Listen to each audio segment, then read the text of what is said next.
Now that we're scanning and we've made a few little adjustments such as our gain and our focus, depth and things like that, we can start talking about the different modes. And we're usually scanning just B mode, which is basic 2D ultrasound, and we can see that on the screen.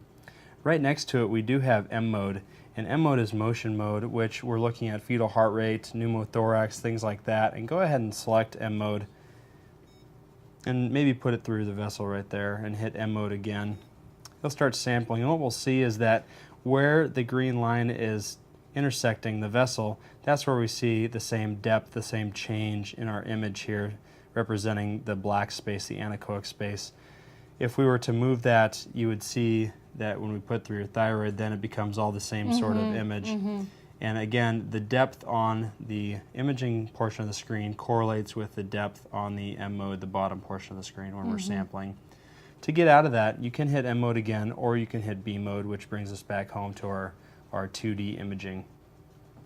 We're also looking at the dual button, which is right next to M mode. Dual screen allows us to have two different sides of an image where you can show things like normal versus abnormal, or a vessel that's patent and compressible. One side is collapsed, the other side might be open. And what you'll see is that there's a bright M on the screen, and you can see that when you move the transducer, you're moving that portion of the dual screen. And if you hit dual again, press the dual button, you'll jump back over to this side, and then that M is bright now. And so you can go back and forth, and what that allows you to do, again, is to show maybe one thing that is normal or abnormal, or patent, or maybe it's got a DVT or something like that. You can demonstrate one to the other and go ahead and hit freeze. When you do that, you have two different dual modes, or two different screens, in order to be able to cine and go back and forth between. So if you press dual again, what that allows is that you can go back and forth between the two images just like you did before. But this time, since you're frozen, you're actually going in a cine loop mode, and you can find that part of the image that you want to keep, and then hit the dual button again to go back, and the same thing where you can cine loop back and forth. That's nice. And once you find where you're wanting to go, now this is the point in which you're going to save an image. And save one is going to be set up to save a still image.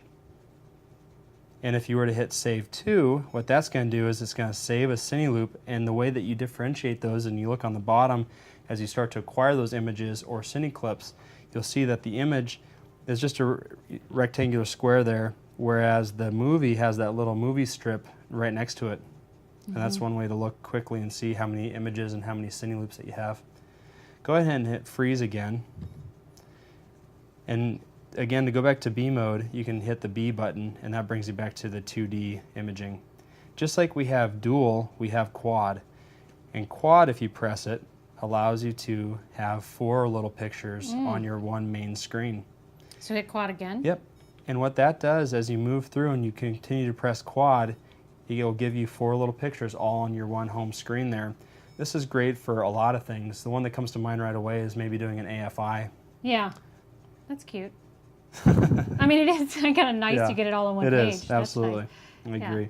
And so, similar to dual, when you hit freeze, you can press the quad button and find the right image that you want to be able to use the trackball in the cine loop mode and be able to do that, going back and forth. Nice. And when you freeze again, you go out. I could take that if I wanted to. You could, Okay. absolutely, yep. So you hit save one, which again saved the still image. If you wanted to print that, if your machine in order came with a printer, the print button would be just below. And then, you know, I always recommend saving in the image prior to hitting print. And then that way you have it saved to the machine as well as your little printout if, again, you chose to have a printer. When you hit freeze, you'll see that right now it's backlit orange. That means it's active and functioning. You also have a little snowflake up in the top corner, which I always like to point out. You know, it's a little symbol. It shows that you're frozen. But the best way to always know things that are active and functioning are the backlight orange on the machine there. So, can I measure in quad or no? You can. So if I was going to do an AFI, I could get all these, and then I could come back and measure. And hit set, and then I have measure again. Over here. Okay. Yep. That's really nice feature. Yep, and we'll discuss more of the measurements underneath the measurement segment. So right now, go ahead and press freeze, and then you're back to B mode, and you just have your single image. A couple things I want to point out is that this screen tilts. So the cart that the Mindray DP50 comes on, you can have one of two heights. And then for users who are taller, or if you need to position the screen for ergonomics, you can tilt this just like that. And then you can also use the iZoom function, which upsamples the image. And right now we have that programmed to F1.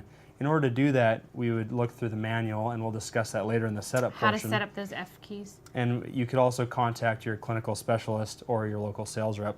But right now, I know that we have that selected on F1, which is a function key.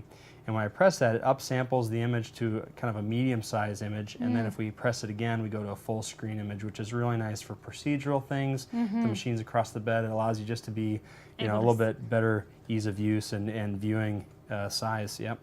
And then when we press it again, we go back to our normal size where we see our patient information banner, our images, and the menu, things like that. So again, you have those three screen sizes, which I like to kind of call normal, medium, large, and back to normal. That's very nice. Are all of these function keys are all programmable as almost quick keys, and depending on what the account would like during the system setup, you can have your applications person over the phone walk you through how to set up those specific keys? Yes, they are. When we discuss in the setup portion, we'll talk about how those F keys are programmable. They are in the manuals, and they're also very easy to discuss over the phone. That's really nice. I just have one question about this menu here, which looks like it has a lot of options, which maybe for quick use, we're not going to use a lot of these. Is there anything on here that you feel like is something that you would use often?